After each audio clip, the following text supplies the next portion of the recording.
صاحب فلاحی اور اس خطے اور اس تاریخی علاقے کے آفتاب و مہتاب جن کے ذریعے سے اسلام کا چراغ اس خطے میں روشن ہے، وہ علماء کرام جو ہمارے درمیان تشریف رکھتے ہیں، میرے لیے بہت سعادت اور خوشی و مسرت کا یہ موقع ہے کہ آپ کے بھاؤ نگر کی اس زمین پر ہمیں حاضری کا موقع ملا۔ میرے بھائی بہت دنوں سے مجھ سے کہتے رہے آنے کے لیے، لیکن بدقسمتی تھی کہ ہم حاضر نہ ہو سکے۔ آج بخت نے یا بڑی کی قسمت نے ساتھ دیا تو ہم اس سرزمین پر پہنچے اور آپ جیسے اصحاب علم و فضل سے ملاقات اور ان سے گفتگو کا ہمیں موقع ہاتھ آیا۔ مجھ سے پہلے برادر محترم مولانا مفتی ساجد صاحب نے جو باتیں کہیں اور وہ کہہ رہے تھے تو مجھے ایسا لگا کسی اور صاحب کا تعارف کرانا ہے۔ بعد میں جب انہوں نے میرا نام لیا تو لگا کہ میری بات ہو گئی، تو نہ میں اس لائق ہوں، نہ کسی شمار اور قطار میں ہوں، میں بہت ہی ادنا سا طالب علم ہوں۔ بس اپنے اساتذہ کی دعا اور والدین کی دعا ہے کہ کچھ کرنے کا جذبہ رکھتے ہیں، کچھ دوڑ بھاگ کرتے ہیں۔ وَأَن لَيْسَ لِلْإِنسَانِ إِلَّا مَا سَعَىٰ، ہمارا کام ہے کوشش کرنا۔ وَأَنَّ سَعْيَهُ سَوْفَ يُرَىٰ، اللہ تعالیٰ اس کے نتائج دیں گے انشاءاللہ۔ محترم حضرات، اسلامی تاریخ پر اگر آپ نگاہ ڈالیں تو آقا جناب محمد رسول اللہ صلی اللہ علیہ وسلم کی بعثت سے لے کر تائم روز امت پر جو حالات پیش آئے، جن مسائل اور چیلنجز کا امت نے سامنا کیا، وہ ایک طویل دردناک داستاں ہیں۔ لیکن اس پوری تاریخی روایات اور پس منظر کو اپنی نگاہ میں رکھیے اور وہاں سے ایک اہم نقطہ ہمیں ملتا ہے۔ بارہا ایسا ہوا کہ اس امت پر بجلیاں کڑکی، آسمان پھٹ پڑا، زمین قدموں تلے کھسک گئی اور ایسا لگتا تھا کہ کفر و الحاد کے طوفان انہیں کچل ڈالیں گے، اور دریاؤں کے پانی کو سرخ کر دیا گیا امت کے خون سے، اور نہ جانے کیسی کیسی قربانیاں دیں۔ ہم سے قرطبہ چھینا گیا، اندلس چھینا گیا، بغداد چھینا گیا، قسطنطنیہ چھینا گیا، خلافت عثمانیہ چھینی گئی، ہم سے ہماری درسگاہیں اور دانشگاہیں چھینی گئی۔ اس امت کی جو کچھ پیشکش تھی اس انسانیت کے لیے، اس دنیا کے لیے، ان سب پر ڈاکہ ڈالا گیا اور انہیں چرانے کی کوشش کی گئی۔ ہماری حکومت ایسی ہوا کرتی تھی جہاں سورج غروب نہیں ہوتا تھا۔ ہماری وسعت جغرافیائی سرحدیں اتنی طویل تھیں کہ دنیا کے اس کونے سے اس کونے تک ہمارے اقتدار کا سورج تھا، وہ اقتدار کا سورج ڈوب گیا۔ یہ سب حالات پیش آئے، لیکن ان حالات میں ایک بہت اہم بات یہ ہے کہ امت کبھی نا امید نہیں ہوئی، امت کبھی اپنے مستقبل کو لے کر نا امید نہ رہی، کسی قنوط کا شکار نہیں ہوئی۔ لیکن پوری اسلامی تاریخ میں ایک موقع تھا جس کو ہم فتنہ تاتار کہتے ہیں۔ مورخین نے لکھا ہے کہ جب تاتاریوں نے مسلمانوں پر حملہ کیا اور اسلامی حکومت کی بےخونی کی اور اس کی دھجیاں اڑا دی، تو اس وقت ایک یاس، ایک ناامیدی کی کیفیت اس امت پر طاری ہوئی۔ اللہ نے پھر حالات بدلے، اسی قوم تاتار سے اسلام کے محافظ اور کعبے کے محافظ اور پیدا کیے۔ لیکن آج جس حالات سے امت گزر رہی ہے، لوگوں کا احساس یہ ہے، علماء کا خیال یہ ہے کہ آج امت دوبارہ پھر اسی نا امیدی کی شکار ہو رہی ہے۔ اور خاص طور پر جس ملک میں ہم اور آپ رہتے ہیں، جہاں دنیا کی سب سے بڑی مسلمان آبادی یا دوسرے نمبر کی سب سے بڑی مسلمان آبادی جیتی ہے، اگر یہ آبادی نا امیدی کی شکار ہو گئی تو گویا کہ اس دنیا کے اکثر و بیشتر مسلمان اپنے مستقبل کو لے کر نا امید ہو جائیں گے۔ ان حالات میں سب سے زیادہ ذمہ داری ان لوگوں کی ہے جو اپنے آپ کو علماء کہتے ہیں۔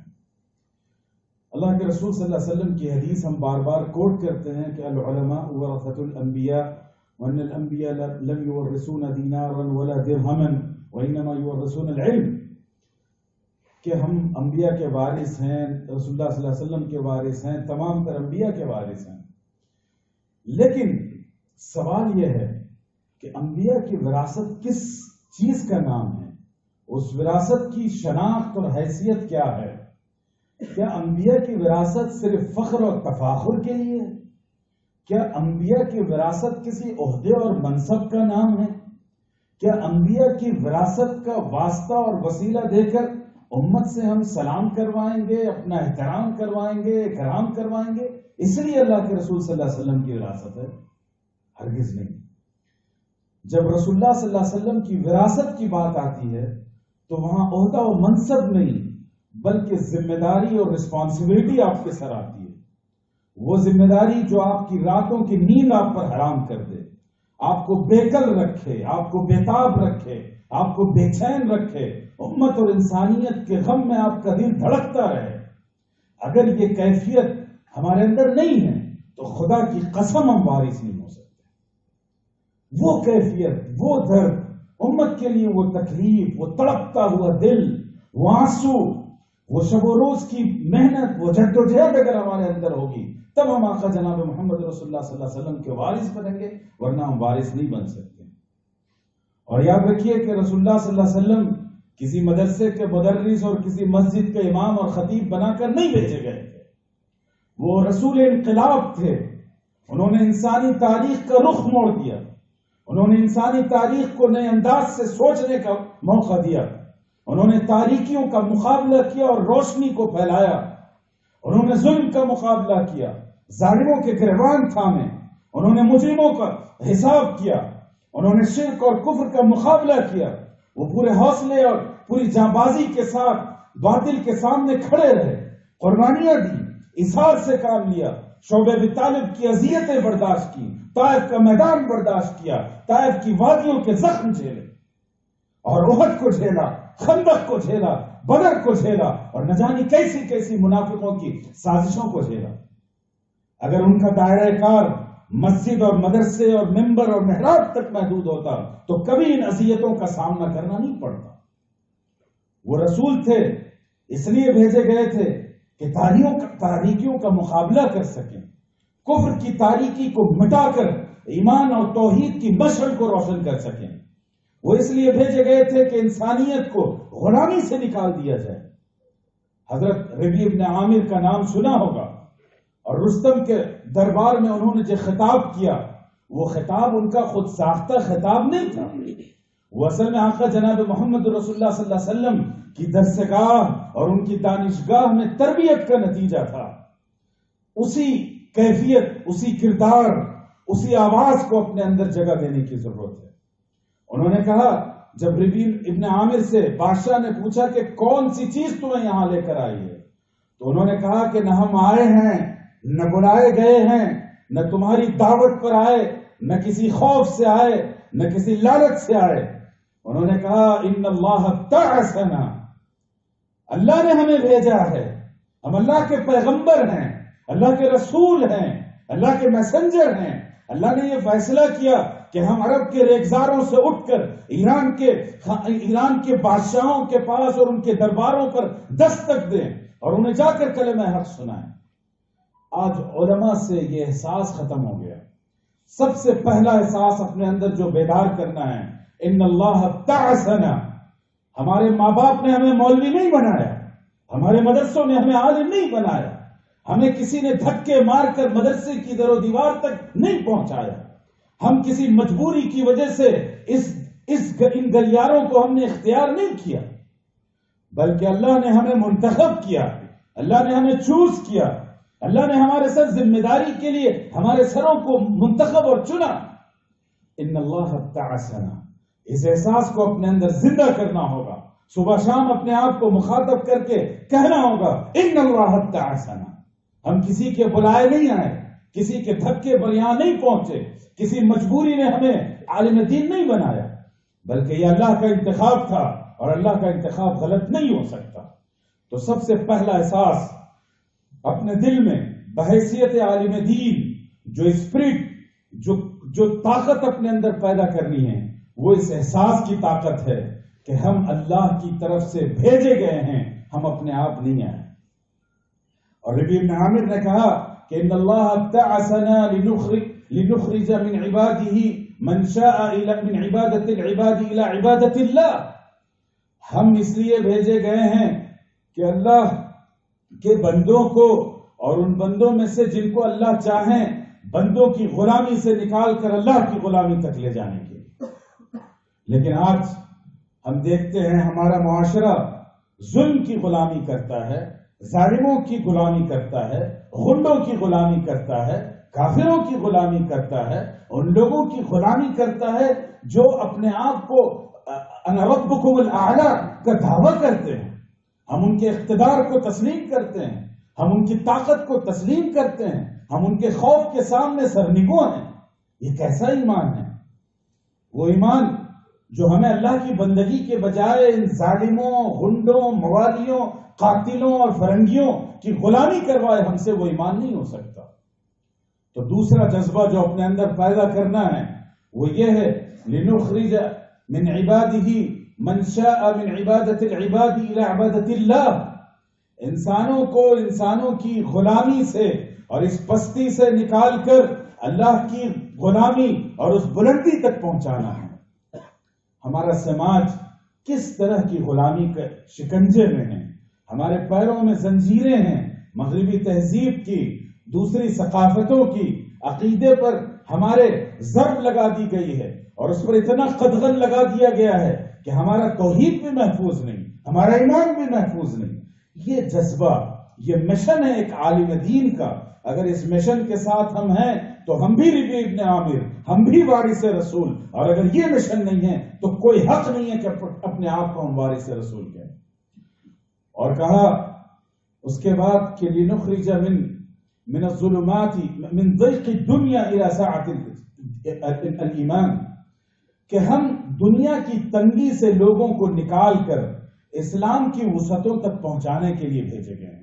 دنیا کی وسعتوں تک پہنچانے کے لیے بھیجے گئے ہیں. من ضيق الدنيا الى سعتها، دنیا کی تنگیوں سے نکال کر اسلام دنیا کی کشادگی ہم عطا کرنا چاہتے ہیں. اس حدیث، اس جملے پر غور کیجئے گا. ہم نے مسلمانوں کو یہ پیغام دیا کہ تمہاری زندگی اور تمہاری تمام تر تگودو کا مرکز یہ ہو کہ زمین سے نیچے اور آسمان کے اوپر کی سوچنا. لیکن اللہ کے نبی کا تربیت یافتہ یہ جانباز اور دربار نبوی کا یہ ترجمان امین و پاسدار کہتا ہے من ضیق الدنیا الی سعتها، ہم انسانوں کو دنیا کی تنگی سے نکال کر دنیا کی وسعت اور کشادگی تک پہنچانے کے لیے بھیجے گئے. ہمارا ویژن کلیئر ہونا چاہیے، صاف ہونا چاہیے. ہم بحیثیت عالم صرف مسجد و محراب اور درسگاہ کے مسند اور خانقاہ کے مسند تک اپنے دائرہ کار کو محدود نہیں رہ سکتے. مسلمانوں کی سماجی، معاشرتی، سیاسی، اخلاقی، معاشی ہر طرح کی تربیت اور قیادت کی ذمہ داری ہمارے سر ہے. اگر مسلم سماج معاشی اعتبار سے تنگحال ہو تو علماء کی ذمہ داری ہے کہ وہ انہیں معاشی خوشحالی کی طرف لے جائیں. اگر مسلم سماج سیاسی غلامی کا شکار ہو تو علماء کی ذمہ داری ہے کہ اس غلامی کی زنجیروں کو توڑ کر اور اس کی دیواروں کو پاش پاش کر کے مسلمانوں کو اٹھائیں اور آزادی کی سرحدوں تک ان کو پہنچائیں. اگر ہمارا سماج سماجی قدروں کو بھول رہا ہو، سماجی قدروں کو خیر بات کہہ رہا ہو تو علماء کی ذمہ داری ہے کہ ہم تہذیبی، ثقافتی، سماجی قدروں کو مسلمانوں کے درمیان عام کریں. یعنی ہم نے اپنے دائرے کو کسی پنڈت تو کسی پروہت کی طرح محدود کر دیا اور پھر یہ دعویٰ کہ رسول اللہ صلی اللہ علیہ وسلم کے وارث ہیں. یاد رکھیے یہ مجرمانہ ذہنیت ہے اور اسی نے اس امت کو نقصان پہنچایا. اسی نے اس امت کے اندر ایک فکری ارتداد کی بنیاد رکھی اور اس ارتداد کی بنیاد کے ذمہ دار اور مجرم ہم اور آپ ہیں. وہ ارتداد یہ ہے کہ ہمارے تاجر جب اپنی تجارت گاہ پر ہوتے ہیں اور ان سے اللہ اور اللہ کے رسول کی بات کی جائے، بیع و شراء اور بزنس کے بارے میں شرعی اصولوں کی بات کی جائے، تو وہ پوری جرت کے ساتھ اور بے شرمی کے ساتھ یہ کہتے ہیں کہ اللہ اور اس کے رسول کو یہاں بازار میں مت لاؤ. یعنی تم مسجد میں مسلمان رہو گے اور مسجد کے باہر تم سودخور بن جاؤ، کافر بن جاؤ، مشرک بن جاؤ، تم گنہگار بن جاؤ، غنڈے بن جاؤ، تم استحصال کرنے والے بن جاؤ. کیا یہ اسلام ہے؟ آخر یہ فکر کہاں سے ان کے اندر پیدا ہوئی؟ اس کی وجہ یہ ہے ہم نے ان کے اندر اس فکر کی بنیاد رکھی. ہم نے دین کا محدود تصور ان کے سامنے رکھا کہ دین صرف مسجد اور مدرسے کی دوڑ اور دعوت اصلاح کے کام تک محدود ہے. اس کے بعد تم اپنی تمام تر سرگرمیوں میں اور شعبہ حیات کے مختلف کاموں میں جیسے چاہے زندگی گزار لو. اس لیے میں اپنے علماء سے ربیع ابن عامر کے اس خطاب کو بار بار پڑھنے اور اس کو سمجھنے اور اس پر تدبر اور غور و فکر کرنے کی میں انہیں دعوت دیتا ہوں، تاکہ ہمیں وہ کردار، وہ صحابہ کا پیغام، ان کی زندگی کا وہ مشن اور کاز ہمارے سامنے ہو اور ہم اس طرح اس امت کی، انسانیت کی رہنمائی کا فریضہ انجام دے سکیں. اور یاد رکھیے اللہ کے رسول صلی اللہ علیہ وسلم نے، اب میں دوسری بات کی طرف آ رہا ہوں، آپ صلی اللہ علیہ وسلم نے ایک حدیث میں فرمایا، مسند احمد کی روایت ہے، بعض محدثین نے اسے حسن اور بعض نے ضعیف قرار دیا، لیکن بہرحال قابل قبول روایت ہے. اللہ کے رسول صلی اللہ علیہ وسلم فرماتے ہیں کہ ان مثل العلماء فی الارض کمثل النجوم فی السماء یہتدی بها فی ظلمات البر والبحر، کہ زمین پر علماء کی مثال ایسے ہی ہے جیسے آسمان پر ستاروں کی مثال، کہ سمندر اور خشکی کی تاریکیوں میں ان سے رہنمائی حاصل کی جاتی ہے. میں آپ سے سوال کرتا ہوں، یہ ستارے، یہ کہکشاں اور یہ چاند اور سورج، یہ آسمان سے برستا ہوا پانی، آسمان کا یہ بادل اور یہ درخت اور اللہ کی طرف سے چلائی جانے والی یہ ہوا اور یہ سمندر اور یہ پودے اور یہ چرند و پرند، کیا ان کا نفع کا دائرہ کسی خاص طبقے اور کسی خاص گروہ تک محدود ہے؟ کیا سورج کی روشنی اللہ پر یقین رکھنے والوں کے گھر آتی ہے، اور جو اللہ کا انکار کرتے ہیں، کفر کرتے ہیں، اللہ کے ساتھ کسی کو شریک کرتے ہیں، کیا ان تک سورج کی روشنی نہیں پہنچتی؟ کیا آسمان سے برستا ہوا پانی صرف بزرگوں کے گھر پر برستا ہے اور گناہگاروں کی فصلیں اور ان کی کاشت اس سے محظوظ نہیں ہوتی؟ یعنی اللہ تعالیٰ نے اپنی رحمت کے جتنے جوہر اس دنیا میں دکھائے ہیں، وہ آفتاب و مہتاب ہو، کہکشاں ہو، ستارے ہوں، خورشید ہو، آسمان کا پانی ہو، وہ ہوائیں ہوں، وہ درخت اور پودے ہوں، یہ پھل ہوں، اللہ نے ان تمام چیزوں کو بغیر کسی تفریق کے، نہ مسلمان، نہ کافر، نہ عرب، نہ عجم، نہ مرد، نہ عورت، نہ بوڑھے، نہ بچے، ان تمام تر امتیازات سے بلند ہو کر ہر مخلوق تک اس کا فائدہ پہنچایا. سورج کی گرمی سے انسان، مسلمان بھی فائدہ اٹھاتے ہیں، غیر مسلم بھی اٹھاتے ہیں، انسان بھی فائدہ اٹھاتا ہے، چرند و پرند بھی فائدہ اٹھاتے ہیں، یہ پودے بھی اس سے فائدہ اٹھاتے ہیں. تو یاد رکھیے، آپ اگر اس امت کے لیے رحمت ہیں، اور آقا جناب محمد رسول اللہ صلی اللہ علیہ وسلم پوری انسانیت کے لیے، پوری کائنات کے لیے رحمت بنا کر بھیجے گئے تھے، تو وہ رحمت کا پرتو اور اس کا وہ ریفلیکشن اور اس کا وہ انعکاس ہمارے اندر بھی پایا جانا چاہیے. یہ بہت ہی ناسمجھی کی بات ہوگی کہ ہم بحیثیت عالم آقا کے وارث ہونے کی حیثیت سے اپنا دائرہ کار محدود کر لیں، ایک جماعت کے ساتھ، ایک گروہ کے ساتھ، چند افراد کے ساتھ، ایک خاص مکتبہ فکر کے ساتھ. سورج کی روشنی جس طرح ہر چرند و پرند اور انسان کے لیے، تو ایک عالم کی روشنی ہر گھر گھر تک پہنچنی چاہیے بغیر مسلک و مشرب کی تفریق کے. اور اگر ہم اپنے آپ کو ان بندشوں میں باندھتے ہیں، اپنے دائرہ کار کو محدود کرتے ہیں، تو ہم اس نبوی پرتو کا عکس نہیں ہو سکتے، اس نبوی تربیت کے ترجمان نہیں ہو سکتے. اس لیے اپنے دائرہ کار کو وسیع کیجئے، امت کے ہر فرد کو اپنا فرد سمجھیے. امت کا ہر فرد اصل میں آقا جناب محمد رسول اللہ صلی اللہ علیہ وسلم کی امانت ہے. آپ صلی اللہ علیہ وسلم کے نام لیوا ہیں، آپ صلی اللہ علیہ وسلم کے کارواں کا حصہ ہیں، ان میں تفریق نہیں کی جا سکتی. یہ جو ہم نے اپنی چوہدی بنا لی ہے اور اپنی باؤنڈریز بنا رکھی ہیں، یہ ہمارے ہیں، وہ ان کے ہیں، یہ غیر ہیں. ارے اللہ کے رسول صلی اللہ علیہ وسلم نے تو پوری انسانیت کو ایک نگاہ سے دیکھی، انہوں نے مسلمان اور غیر مسلم میں فرق نہیں کیا. ایک حدیث میں اللہ کے رسول صلی اللہ علیہ وسلم نے فرمایا، قربان جائیے اس مثال پر. اللہ کے رسول فرماتے ہیں کہ لوگوں، میری اور تمہاری مثال ایسے ہی ہے کہ ایک اونٹنی ہے اور وہ اونٹنی بدک جاتی ہے، لوگ دوڑتے ہیں اسے پکڑنے کے لیے، اس کی رسی کو تھامنے کے لیے، اور لوگ جو بھاگتے ہیں وہ اور اونٹنی اور ان سے بھاگتی جاتی ہے. آپ صلی اللہ علیہ وسلم نے فرمایا، میری مثال اس اونٹنی کے مالک کی سی ہے میں اپنے ہاتھ میں چارہ لیتا ہوں، اس کی طرف بڑھتا ہوں، پیار سے اس کو اپنی طرف آواز دیتا ہوں، اور وہ اٹھنی اس چارے کو دیکھ کر اور مجھے دیکھ کر چلی آتی ہے، پھر میں اسے کھلاتا جاتا ہوں اور اس کی پیٹھ پر ہاتھ پھیرتا جاتا ہوں۔ یہ دراصل وہ کردار ہے جو علماء کو رسول اللہ صلی اللہ علیہ وسلم کی امت کے ساتھ، اور مجھے کہنے دیجئے پوری انسانیت کے ساتھ اس کردار کو اپنانا چاہیے۔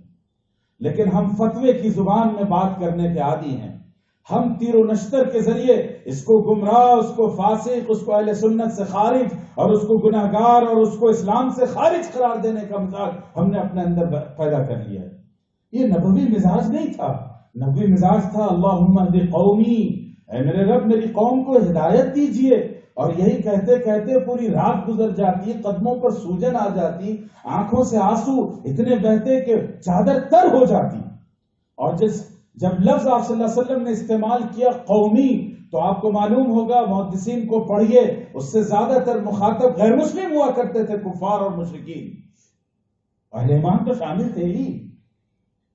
تو یہ نبوی مزاج کہ پوری امت کو اپنی امت سے رکھیے، امت کے ہر فرد سے محبت رکھیے، امت کے ہر فرد کی ہمدردی اپنے اندر پیدا کیجیے۔ ایک اور حدیث میں رسول اللہ صلی اللہ علیہ وسلم نے فرمایا کہ تم لوگوں کی مثال ایسی ہے جیسے کوئی کنواں ہو اور آگ کا، اور لوگ اس پر لپک لپک کر کودتے جا رہے ہیں تباہی کی طرف، اور میں تمہیں کھینچ کھینچ کر اس سے نکالتا ہوں، تمہارے کمر کو پکڑ کر اس سے تمہیں کھینچ کر نکالتا ہوں۔ یہ تڑپ، یہ دکھ، یہ بےکلی اپنے اندر پیدا کرنی ہوگی پوری امت کے لیے اور پوری انسانیت کے لیے۔ یہ جو ہم لوگوں نے فرقے بنا لیے اور الگ الگ دائرے بنا لیے اور اپنی محبت کو، اپنی ہمدردی کو محدود کر دیا کسی ایک دائرے سے، اس نے امت میں اختلاف و انتشار کو پیدا کر دیا۔ آپ اپنے مسلک پر قائم رہیے، مسلک پر کوئی کمپرومائز کرنے کی ضرورت نہیں ہے، لیکن یاد رکھیے حلقہ دیوبند کے سب سے بڑے عالم و ترجمان، اور جنہیں خاندانی طور پر اور علمی اور فکری بنیادوں پر یہ حق تھا کہ وہ فکر دیوبند کی ترجمانی کرتے، حکیم الاسلام حضرت مولانا قاری محمد طیب صاحب اور خطیب الاسلام حضرت مولانا محمد سالم صاحب رحمہ اللہ، ان لوگوں کی کتابوں کو پڑھیے۔ حضرت مولانا سالم صاحب رحمۃ اللہ علیہ نے اسلامک اکیڈمی کے ایک خطبہ صدارت میں فرمایا کہ یاد رکھیے دین قابل تبلیغ ہے اور مسلک قابل ترجیح، مسلک کی تبلیغ نہیں کی جا سکتی۔ یہ فکر دیوبند ہے، یہ ہمارے بزرگوں کا طریقہ ہے، اسی اسلوب کو اپنانے کی ضرورت ہے۔ آپ کو حق ہے اپنے مسلک کو ترجیح دینے کا، دلائل کی بنیاد پر، علم و معرفت کی بنیاد پر، لیکن تبلیغ اگر کریں گے تو صرف اللہ کے دین کی تبلیغ کریں گے، مسلک کی تبلیغ نہیں کی جا سکتی۔ ادعو الی سبیل ربک، اللہ کے اپنے رب کے راستے کی طرف بلائیے، کسی مسلک کی طرف نہ بلائیے، یہ اللہ کا پیغام ہے۔ تو دوسری بات کہ امت کے ہر فرد سے محبت پیدا کیجیے۔ میں یہ بات آج کے تناظر میں آپ سے کیوں عرض کر رہا ہوں؟ آج آپ کی سرحدوں پر ایک لشکر جرار تیر و تلوار اور تیغ و تفنگ لے کر بیٹھا ہے، اور وہ آپ کی نسلوں کو شکار کرنا چاہتا ہے، آپ کے افراد کو توڑنا چاہتا ہے، ان کے دل میں شراب، کفر و شرک کی شراب پلانا چاہتا ہے، انہیں اسلام سے برگشتہ کرنا چاہتا ہے۔ اگر ہم اپنی مسلک کی حد بندیوں میں رہیں تو یاد رکھیے اسلام کی فکری سرحدوں پر ایک یلغار ہے، ایک یورش ہے، اور پوری دنیا اس میں شامل ہے۔ وہ لوگ جو ایک خدا کا انکار کرتے ہیں اور جو ایک کروڑوں خداؤں کو مانتے ہیں، وہ سب کے سب وسطی ہیں، آپ کی سب سے افراد کو چرانے کے لیے، ان کے ایمان پر ڈاکہ ڈالنے کے لیے، آپ کی امت کی صفوں کو توڑنے کے لیے، انہیں کفر و شرک کی طرف لے جانے کے لیے، انہیں شکار کرنے کے لیے۔ اگر آپ چاہتے ہیں کہ امت کا ایک فرد اسلام میں رہے اور وہ ارتداد کا، الحاد کا اور اس فکری طوفان کا شکار نہ ہو، تو پھر آپ کو اپنی حد بندیوں سے بلند ہو کر امت کے ہر فرد کی حفاظت کا ذمہ لینا ہوگا۔ اور تیسری بات، اللہ کے رسول صلی اللہ علیہ وسلم نے جو دین ہمیں سکھایا ہے، اس دین کی بنیاد بہت اہم چیزوں پر ہے۔ اسی میں ایک چیز ہے ترجیحات کا تعین، پرائرٹیز کا تعین۔ ہمارے ہاں فقہ کی ایک مستقل شاخ ہے جس کو کہتے ہیں فقہ الاولویات۔ اس کا مطلب یہ ہے کہ حالات اور زمانے کے تقاضے کے مطابق ہمیں اپنی ترجیحات کو بنانا ہوگا. اگر ہم حالات کے مطابق اپنی ترجیحات کو طے نہیں کریں گے تو یاد رکھیے امت کا یہ کارواں بکھر جائے گا. اگر اس کو فقہی مسئلے کی حیثیت سے سمجھنا ہو تو مثال کے طور پر آپ کی ظہر ادا نہیں ہوئی، تاخیر ہو گئی اور فجر بھی آپ کی رہ گئی تھی، اور اب آپ کے پاس صرف اتنا سا وقت ہے کہ آپ اپنی ظہر کو ادا کر سکیں، تو بتائیے پہلے آپ قضا کریں گے یا ادا کریں گے؟ ظاہر ہے آپ نے ادا کرنا ہے، قضا بعد میں کی جا سکتی ہے. تو ترجیحات کا تعین اسی کا نام ہے. اسی کو سمجھنا ہے تو قرآن مجید نے فرمایا کہ اللہ نے فرمایا کہ نیکی یہ نہیں ہے کہ تم حاجیوں کو پانی پلاؤ اور ان کی خدمت کرو، نیکی یہ ہے کہ اللہ پر ایمان لاؤ اور اللہ کے راستے میں جہاد کرو. کیا مطلب ہے؟ کس کانٹیکسٹ اور پس منظر میں اللہ نے فرمایا یہ بات؟ اہل مکہ مسلمانوں کو آر دیتے تھے، کہتے تھے ہم تو حرم کے محافظ ہیں، حاجیوں کی خدمت کرتے ہیں، پوری دنیا سے آنے والے لوگوں کو سہولتیں فراہم کرتے ہیں، تو ہمارا یہ کام افضل ہے تمہارے کلمہ لا الہ الا اللہ کے ورد سے. اللہ نے بات صاف کر دی کہ دیکھو سب سے پہلے توحید ہے، رسالت ہے، ایمان ہے، اور پھر اللہ کے دین کے لیے کھڑے ہو کر جہاد کرنا ہے، اس کے لیے لڑنا ہے، ظالموں کا گریبان تھامنا ہے، مظلوموں کی مدد کرنا ہے، کلمہ حق کو بلند کرنا ہے، اور پھر اس کے بعد جب نیکیوں کا موقع آئے گا تو اس میں کھلانا بھی ہے، پلانا بھی ہے، مسافروں کی خدمت کرنی بھی ہے، کعبۃ اللہ کی حفاظت کرنی بھی ہے. لیکن ان چند نیک کاموں کی بنیاد پر ایمان سے تم ہاتھ دھو دو، جہاد کو تم ترک کر دو اور یہ سوچو کہ تم نے بڑا نیک کام کیا، اللہ کو راضی کرنے کا کام کیا، تو اللہ کے نزدیک اس کی کوئی اہمیت نہیں. یہ ہے ترجیحات کا تعین. تو حالات کے اعتبار سے ترجیحات بدلتی رہتی ہیں. ایک زمانہ تھا جب اسلام کے اندرونی فرقوں سے ہمیں بہت مشکل تھی، ان کی وجہ سے ہمیں بہت سے چیلنجز کا سامنا کرنا تھا. ہم نے کیا، ہمارے بزرگوں نے کیا، انہوں نے لٹریچر لکھا، باتیں کی، تقریریں کی، لوگوں کی تربیت کی.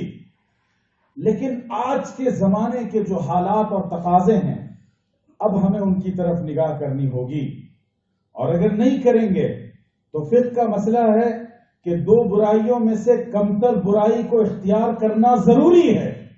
یہ نہیں کہ اختیاری ہے، ضروری ہے. اور اگر آپ نے کمتر برائی نہیں اختیار کی، بڑی برائی میں آپ مبتلا ہو گئے تو آپ گناہگار ہوں. اب یہ بتائیے کہ امت پر جو آج فکری الغار ہے، میڈیا کے ذریعے سے، سوشل میڈیا کے ذریعے سے، تعلیمی نظام کے ذریعے سے، اور ایک نئے اسلوب زندگی کے ذریعے سے صبح شام ان کے ذہنوں میں اسلام کے خلاف شکوک و شبہات کے کانٹے چبھائے جاتے ہیں. قانون سازی کی جاتی ہے کہ مسلمان اپنے دین سے برگشتہ ہو جائیں. 3 طلاق کا مسئلہ آیا تھا، زمین پہ ہم لوگوں نے کام کیا، لاکھوں لوگوں تک پہنچے، لیکن بہت سی عورتوں کو یہ کہتے ہوئے سنا گیا کہ مولانا صاحب باقی تو ٹھیک ہے لیکن یہ بات اچھی نہیں ہے کہ اللہ نے طلاق کا حق صرف مردوں کو دیا، عورتوں کو نہیں دیا. یہ کوئی سادی سی بات ہے؟ یہ کفر ہے، یہ ارتداد ہے. اگر کوئی شخص اللہ کے قانون پر انگلی اٹھائے، انگشت نمائی کرے، اس کو ناقص سمجھے، تو یہ سراسر کفر ہے. مسئلہ یہ ہے کہ کفر کی یہ شراب انہیں کیسے پلائی جا رہی ہے اور ہم اس کے تدارک کے لیے کیا کر رہے ہیں. اور یاد رکھیے جو آگے قوانین آنے والے ہیں اس ملک میں، ایسے ایسے قوانین ہوں گے جن کی براہ راست رد اسلامی شریعت پر پڑے گی، احکام پر پڑے گی، عقیدے پر پڑے گی، آپ کی تہذیب و ثقافت پر پڑے گی. مفتی ساجد صاحب موجود ہیں، انہیں پتا ہے ابھی حکومت ہند نے نیشنل ایجوکیشن پالیسی کے نام سے 2019 میں قانون کو متعارف کرایا ہے، اور ابھی ان ہنگاموں کی وجہ سے وہ اسے نافذ نہیں کر رہی ہے.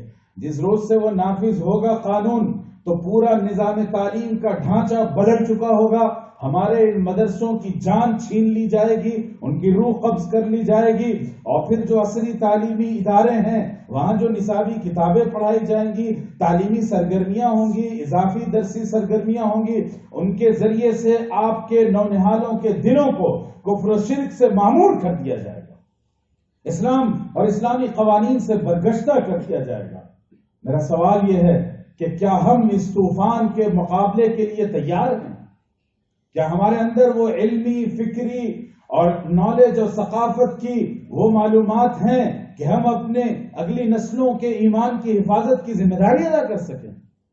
میں نہیں سمجھتا کہ ہماری صفوں میں ایسے افراد اتنی مقدار میں ہوں جو پوری امت کے ایمان کی حفاظت کر سکیں۔ آج ہمیں مطالعہ کرنا چاہیے، آج کے جو فکری ارتداد کے فتنے ہیں ان کا، ہندوتوا کا مطالعہ کرنا چاہیے، ہمیں جو یورپ کی فکر ہے، آزادی کا جو ان کا تصور ہے اس کا مطالعہ کرنا چاہیے، ہمیں قوانین سے جو قوانین بنانے کے سلسلے میں حکومتوں کی آئیڈیالوجی ہوتی ہے اس کا مطالعہ کرنا چاہیے، ہمیں برہمنزم کا مطالعہ کرنا چاہیے، اور ان کا مطالعہ کر کے اپنے مدرسوں میں، درسگاہوں میں، مسجدوں میں اور اپنے گھروں میں اس بات کو پھیلانا چاہیے۔ اگر نہیں پھیلائیں گے تو یہ ایک فتنہ ہے جو آپ کی امت کو شکار کر رہا ہے، اور ہمیں اندازہ نہیں ہے کہ کتنے لاکھوں لوگ اس سے متاثر ہو رہے ہیں۔ میں آپ کو بتاؤں کہ یہ جو NPR کا مسئلہ ہے، ہم لوگوں نے ایک جدوجہد شروع کی والد گرامی حضرت مولانا خالد سیف اللہ رحمانی صاحب کی سرپرستی میں، اور حضرت مولانا خلیل الرحمان سجاد نعمانی سے روزانہ بات چیت ہوتی ہے، وہ ہر طرح اس میں تعاون کر رہے ہیں، اس کے حوصلہ افزائی کر رہے ہیں۔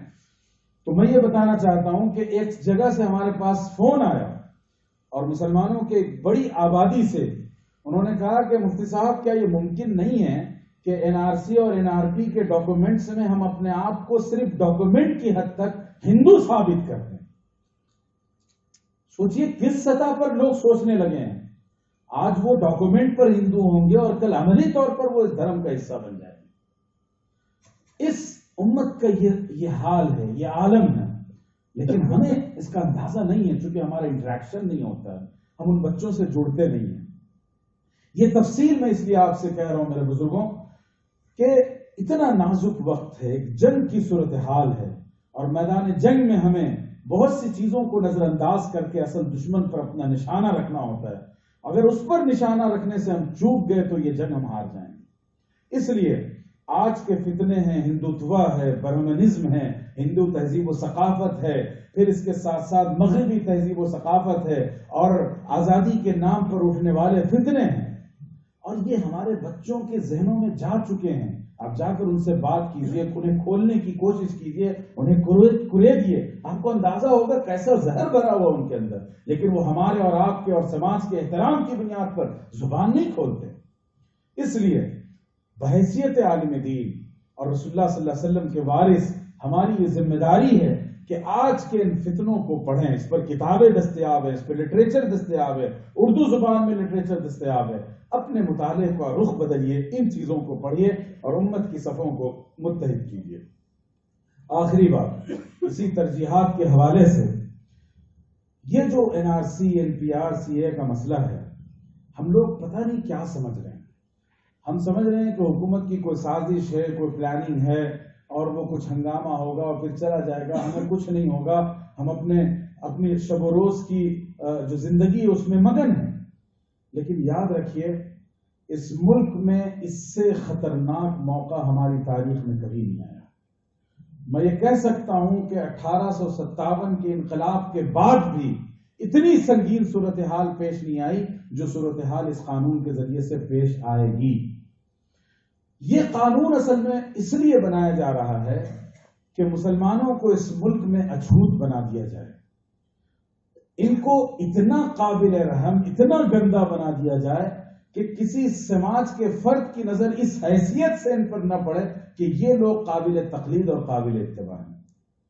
آج مسلمانوں کو بہرحال پڑھے لکھے لوگ اچھی نگاہ سے دیکھتے ہیں، ہماری خدمات کا اعتراف کرتے ہیں، ہمارے سویلائزیشن کو اچھی نگاہ سے دیکھتے ہیں، ہماری اخلاقی قدروں کو اچھی نگاہ سے دیکھتے ہیں، ہمارے لین دین کا جو طریقہ ہے، ماں باپ کا احترام، بڑوں کا احترام، چھوٹوں سے شفقت، عورتوں کا احترام، یہ جو ہماری اخلاقی قدریں ہیں، اس کو بہرحال غیر مسلم سماج اچھی نگاہ سے دیکھتا ہے۔ آج جتنے مسلمان اپنے ماں باپ کا احترام کرتے ہیں، ان کی اطاعت کرتے ہیں، دوسرے سماج میں نہیں ہیں۔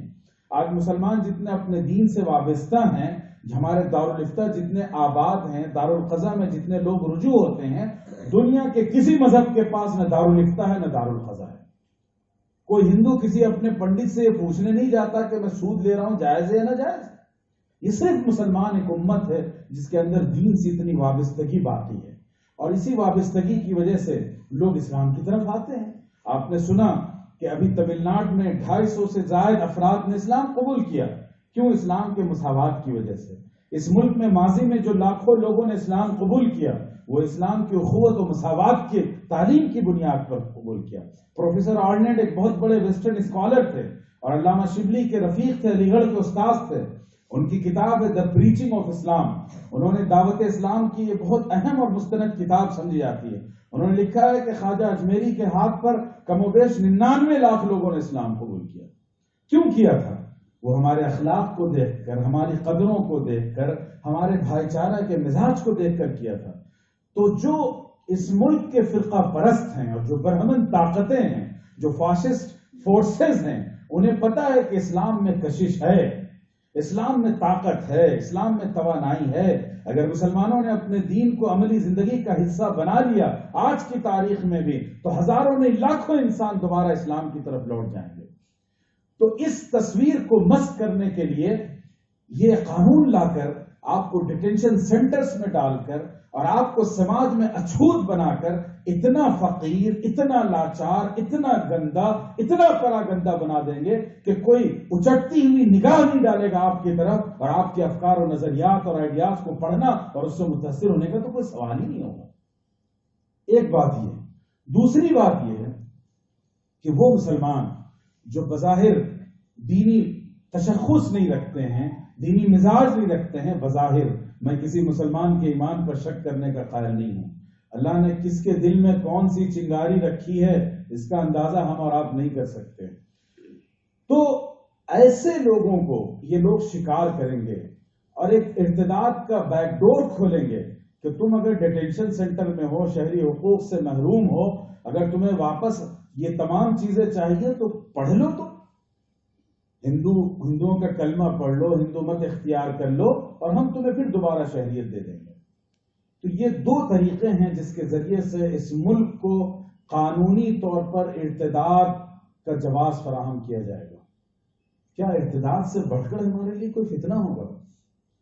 اگر کوئی شخص چھوٹی سی غلطی کر جائے، کوئی گمراہی کی بات کر جائے، تو ہماری آستینیں چڑھ جاتی ہیں، ہماری پیشانیوں پر شکن آ جاتی ہے، اور اس ملک میں 25 کروڑ مسلمانوں کے سامنے ارتداد کا طوفان کھڑا ہے اور ہم خاموش بیٹھے ہیں۔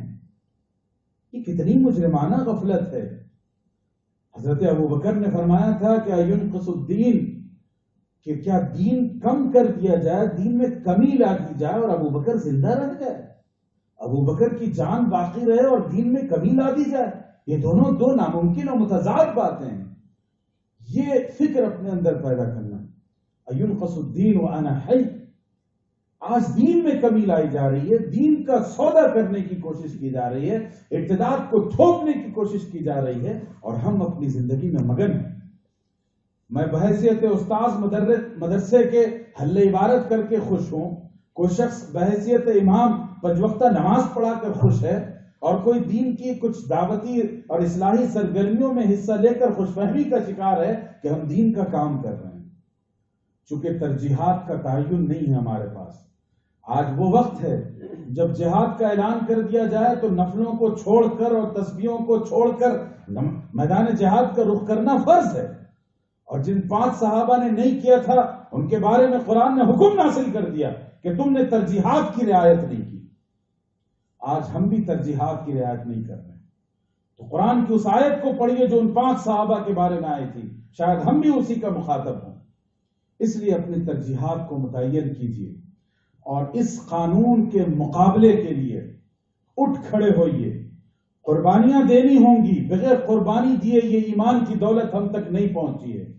1400 سالوں میں ہزاروں لاکھوں جانوں نے اپنی قربانیاں دی ہیں.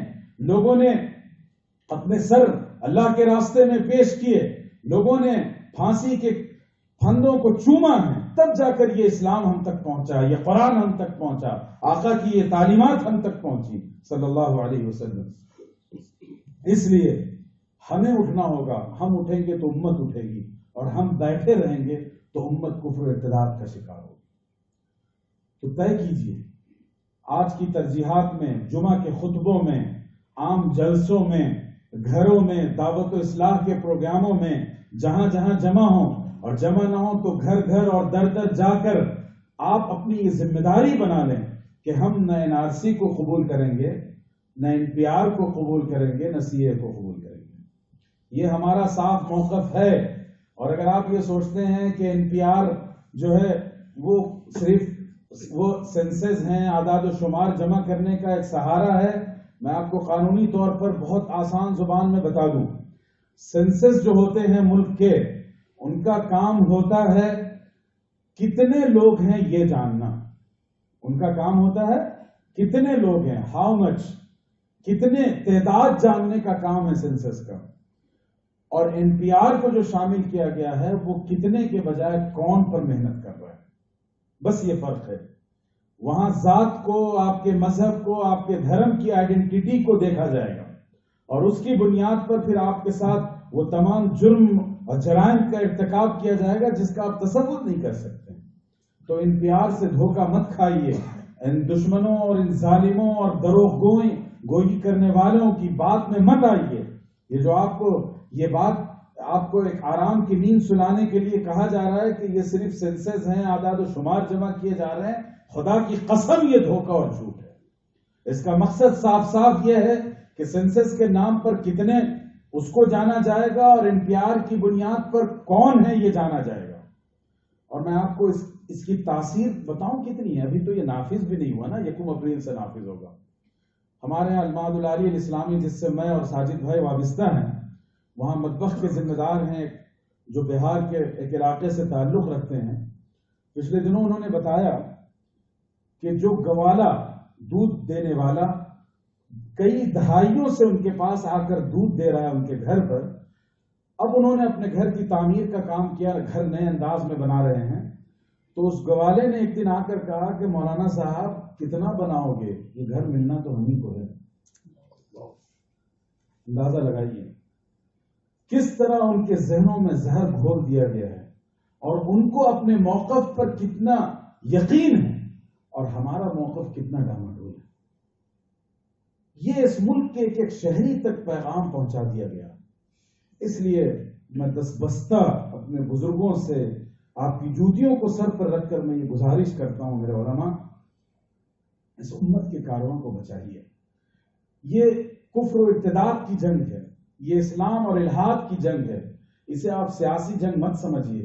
آپ یہ مت سوچئے کہ یہ سیاست ہے، یہ سیاست نہیں ہے. یہ سیاست کے دروازے سے آپ پر کفر و الحاد کو مسلط کرنے کی کوشش ہے. اگر اب بھی ہمارا دل نہ دکھے، اگر اب بھی ہماری آنکھوں سے آنسو نہ جائے، اگر اب بھی ہمارا عزم و حوصلہ پختہ نہ ہو، اور اگر اب بھی ہم اس کارواں کی حفاظت کا دھیہ اور جذبہ اپنے اندر محسوس نہ کریں، تو میں نہیں سمجھتا کہ ہمارے دلوں میں ایمان کی رمق کی بات ہے. اس لیے اس مسئلے کو سب سے ترجیحی بنیاد پر اس مسئلے کو اپنا مسئلہ بنائیے. آج نفلوں سے زیادہ اس مسئلے پر توجہ دیجیے. تہجد سے زیادہ آپ کو اس مسئلے کو لے کر اٹھ کھڑا ہونا ہوگا.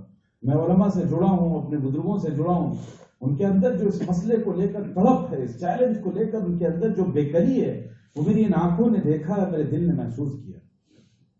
میں درد کی وہی سوغات، وہی امانت آپ تک پہنچانے کے لیے آیا ہوں کہ اس کو اپنی ترجیحات میں شامل کیجئے، اور اس کا جو ایکشن پلان ہوگا، اس کا جو لاہ عمل ہوگا، وہ بھی طے کر لیجئے.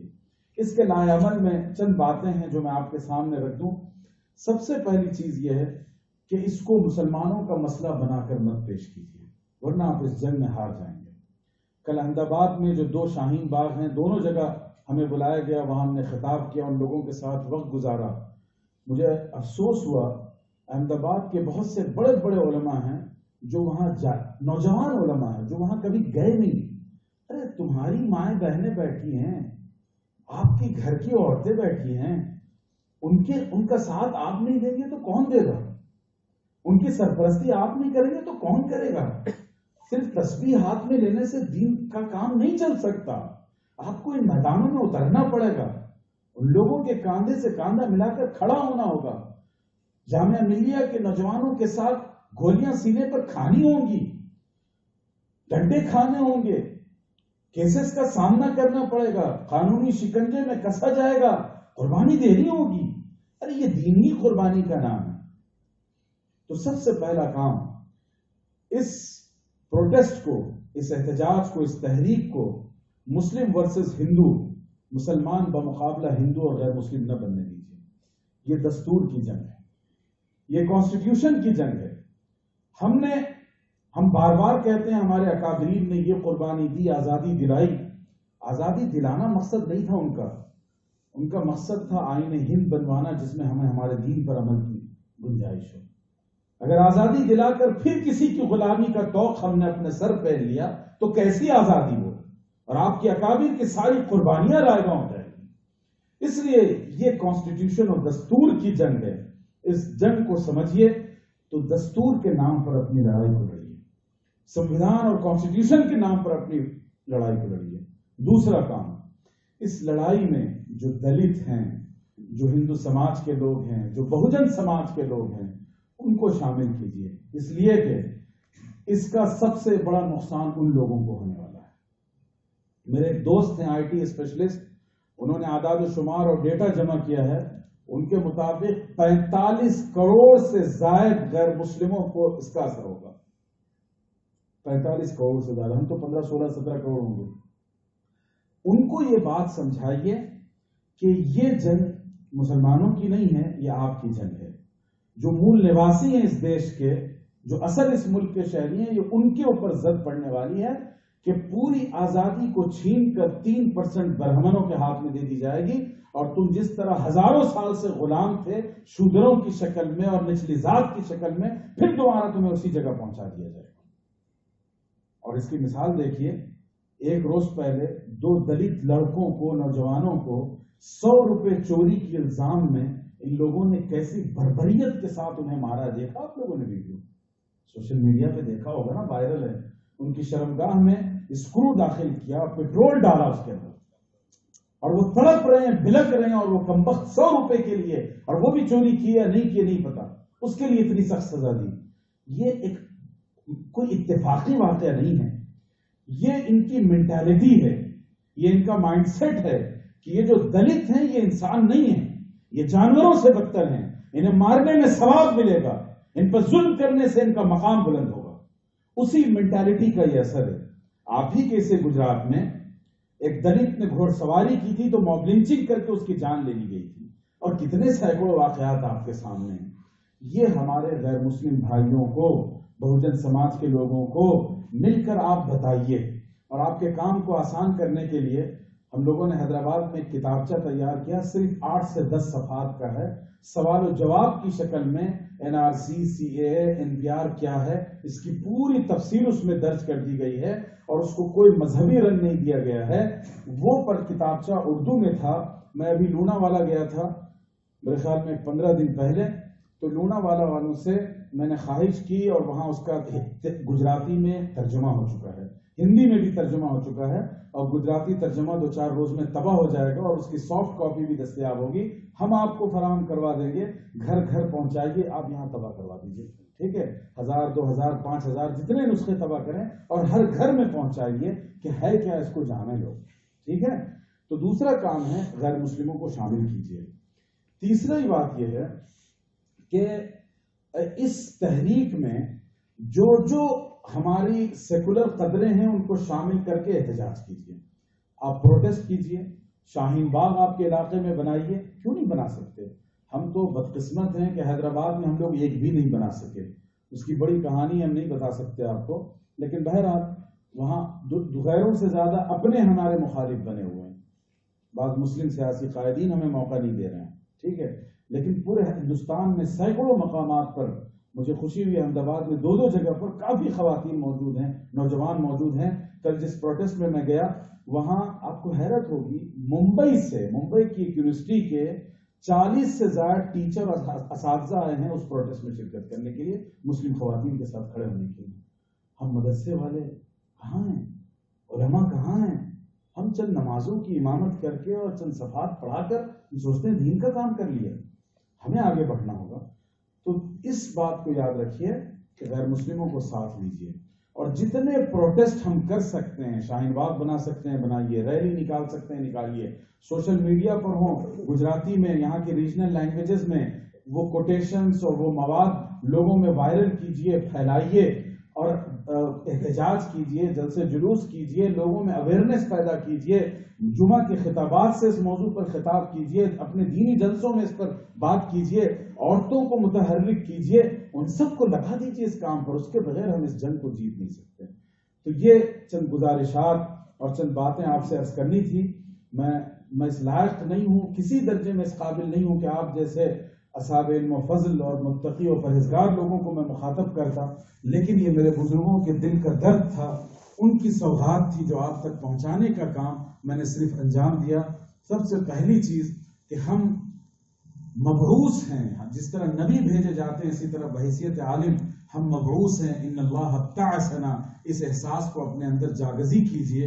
اور دوسری بات کہ ہمیں انسانوں کی ہدایت اور پوری امت کی ہدایت کے لیے کام کرنا ہے. ہمیں حد بندیوں سے بلند ہو کر ساری انسانیت کا درد کا سودا اپنے سر میں سمانا ہے. یہ ہماری ذمہ داری ہے، وارث ہونے کی حیثیت سے اور اس نسبت کی حیثیت سے. اور اس کے ساتھ ساتھ آج کی جو فکری الغار ہے، جو آج کے زندہ فکرے ہیں، جو کفر و الحاد اور اسلام کی جنگ ہے، اس جنگ کے لیے اپنے آپ کو تیار کیجئے، اپنی نسلوں کو تیار کیجئے. اور آخری بات، ترجیحات کا تعین کیجئے، حالات اور زمانے کے مطابق اپنی ایکٹیویٹی سرگرمیوں کا رخ بدلیے، جہاں جس کام کی ضرورت ہو اس کام کو کیجئے. یہ چند گزارشات تھیں. میں بہت شکر گزار ہوں آپ میں سے تمام کا فردن اور برادر محترم مولانا مفتی ساجد صاحب کا کہ انہوں نے آپ جیسے لوگوں سے مجھے ملنے کا موقع دیا. ھذا وصلی اللہ علی سیدنا محمد وبارک وسلم والحمد للہ رب العالمین.